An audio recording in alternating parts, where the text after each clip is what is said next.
landlords and drawing concerns of loan defaults. For more, we welcome Pierre Debbas. He is managing partner of Pierre Debbas, which focuses on the purchase and sale of commercial and residential real estate in New York City. Great to see you. Thank you so much. Thank you. So, Romer, talk a little bit. Pierre Debbas, managing partner of Debbas. Yes, there you go. We got it right. We're a team. We're a team, Scarlett. It's Friday. I apologize. It's Friday, 4:35. It's Friday, exactly. The department stores clearly are in a desperate mode, trying to do what they can to get foot traffic. And we know that a lot of activist investors are urging them to sell off or to basically turn into real estate companies as well. How long can this go on for, this situation where they are paying huge amounts of money to make sure that they spend money to try to get someone to come in to spend some money in their stores? Well, I think we're seeing it now with prime examples of major retail stores in New York City that are starting to fail. A great example is Barney's, which is 3 blocks north of here. You know, Barney's in the future of that space is going to be really, I always say that's going to be a great case study because they have about 10 floors on prime space on 60th and Madison. How are they going to subdivide that? Are they going to subdivide it? What are the chances of a single tenant coming in and taking that over? So to answer your question, how much money can they spend hoping to get foot traffic in the door? I don't think that they can spend that much in terms of getting foot traffic for a single tenant of a space of that size.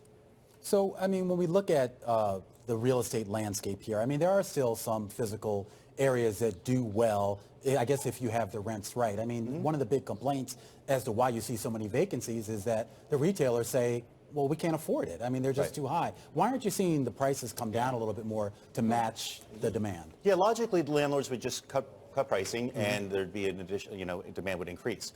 The issue is that it's not necessarily in the landlord's unilateral discretion to make that decision. Oftentimes, landlords have debt on the property, and any commercial loan secured by real estate will likely stipulate a floor in terms of the rents. Because if I'm a bank and I'm lending you money against your property, I want to secure a certain amount of cash flow in order to cover the debt service, debt to income, and most importantly, loan to value ratio. So are there situations where landlords find it more economical to not have any tenant for a while, holding out the hope that they'll land the big one? Maybe it's a bank, maybe it's another Dwayne Reed, maybe it's whatever, just because to take something now would be to go in violation of their borrowing? Well, there's many factors, because if you take a major landlord that owns multiple buildings throughout the city, if they establish low pricing on one, that's going to affect the pricing on all the others. So the bank's going to end up viewing it in terms of a risk analysis, in terms of what's the portfolio that they're lending to. If it's an individual landlord with one specific space, that analysis will probably be slightly different. What about the advent of pop-up shops and how that's changed the economics of what landlords are offering?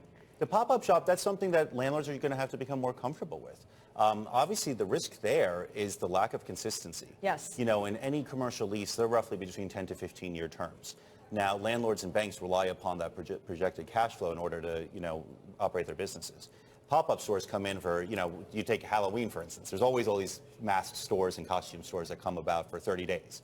How much can you rely upon that, and can they, become comfortable with the inconsistency of that? Well, I'm curious about the pop-up shops. She brought that up. I was reading today that Lord & Taylor, which used to have a large physical presence here, is actually opening up a pop-up shop in lower Manhattan somewhere. What's the incentive, though, for some of these retailers to even set up a permanent location? If you could just do a pop-up shop a few months out of the year, get enough awareness, and then drive people onto your website to continue doing purchases through the year. I think the question really is going to be, when do landlords become more comfortable with that concept?